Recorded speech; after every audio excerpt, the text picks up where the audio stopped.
지난 4일부터 일본 규슈 지역에 쏟아진 폭우로 인해서 인명 피해가 계속해서 증가하고 있습니다.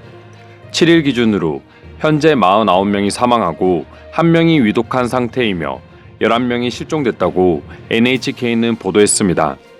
기록적인 폭우로 인해서 하천 범람과 산사태까지 동시에 일어나면서 계속해서 피해가 증가하고 있는데요. 일본의 폭우가 오히려 한국을 존경하게 만드는 상황이 되어가고 있습니다. 해외 네티즌들 뿐만 아니라 일본인들마저 한국을 존경하고 있다 하는데요. 어떤 내용인지 알아보도록 하겠습니다. 자연재해로 인한 일본의 인명피해는 정말 안타까운 일이라고 할 수 있습니다. 하지만 이를 사전에 어느 정도는 차단할 수 있었다면 이야기가 달라집니다. 먼저 이번 폭우가 많은 인명피해를 낸 원인 중 하나는 전염병의 영향도 있다고 할 수 있습니다. 일본 주민들이 밀폐된 대피소에 모여 있으면 그만큼 바이러스에 위험할 수 있기에 각자 집에서 머물다 보니 갑자기 일어난 범람에 대피할 시간이 부족했다고 합니다.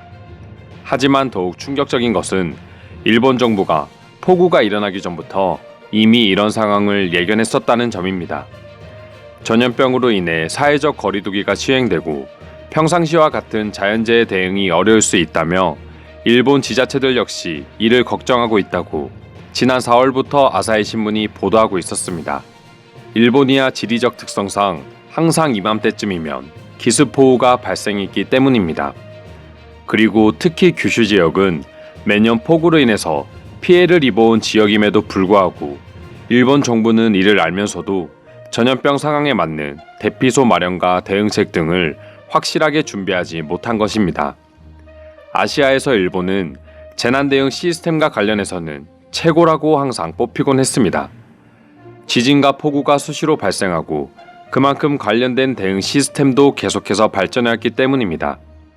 하지만 후쿠시마 원전 사고가 터지면서 일본의 재난 대응 능력은 세계적으로 도마에 오르기 시작했고 이번 규슈 폭우 사태도 결국 많은 문제점을 보여주고야 말았습니다. 일본인들마저 만약 한국의 재난 대응 시스템을 갖췄다면 이번 폭우로 인해서 이만큼 피해가 발생했을까 하는 불만의 의견마저 생겨나고 있습니다. 아무리 잘한 일이라고 한들 한국이 한 것이라면 어떻게든 반대하고 보는 일본인들의 심성을 파악했을 때 그만큼 일본 정부에 대한 불만도 깊어만 가고 있는 것 같습니다. 일본인들마저 한국의 재난 대응 시스템을 부러워하는 이유는 이번 전염병 사태에서도 빛을 발한 문자 전송 시스템이 큰 비중을 차지하고 있습니다. 많은 외국인들이 한국에서 전 국민에게 전송되는 긴급 재난 문자가 전염병이 발생하면서 시작된 줄 알고 있습니다. 하지만 한국의 재난 문자 시스템은 하루아침에 이루어진 것이 아닌데요. 예전부터 황사, 미세먼지, 지진, 집중호우와 같은 자연재해뿐만 아니라 민방위 훈련과 같은 상황에도 문자를 발송하여 차질이 없도록 진행하고 있었습니다. 한국인도 몰랐던 분들이 많으실 텐데요. 실제로 처음 긴급재난 문자가 시행된 시점은 2006년이라고 합니다. 그리고 2013년부터는 모든 휴대폰에 긴급재난 문자 수신 기능을 의무적으로 탑재하도록 하여 한국에서 휴대폰을 쓰는 사람이라면 누구나 반드시 받아볼 수 있도록 정책을 시행하고 있습니다. 처음에는 새벽에도 울리는 알람에 시끄럽고 방해된다고 불만 섞인 목소리도 많았지만 지금은 누구나 당연하게 받아들이고 있으며 이로 인해 방역 모범국가 타이틀까지 얻을 수 있게 되었습니다. 그리고 자연재해와 관련된 문자의 경우 2016년 경주에 엄청난 피해를 안겨줬던 지진 이후로 기상청에서 곧바로 문자를 발신할 수 있도록 했습니다. 기존의 중앙재난안전상황실을 거치는 것보다 훨씬 더 빠르게 정보를 전달할 수 있고 이는 곧 대피나 대응할 수 있는 준비 시간을 늘려주게 되었습니다. 실제로 2017년에 발생한 포항 지진 때는 지진이 발생한 지 수십 초 만에 문자가 발송되어 세계적으로 극찬을 받기도 했습니다. 일본인들에 이어 외국인들까지 한국의 재난 문자 시스템을 극찬하는 이유는 따로 있습니다.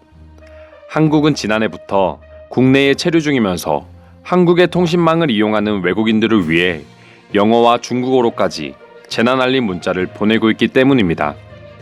유튜브 상에서는 한국에서 긴급 재난 문자를 받아본 외국인들의 반응 영상이 화제가 될 만큼 우리에겐 익숙한 시스템이 외국인들에게는 부러움의 대상이 되고 있습니다. 일본에 비해서 비교적 자연재해가 덜한 한국이지만 길을 걷다 보면 학교나 지하주차장, 공공시설 등 대피소라고 붙어있는 표지판을 손쉽게 찾아볼 수 있습니다. 전국에 2만 개에 가까운 대피소가 있으며 이는 한국전쟁의 영향도 있다고 합니다.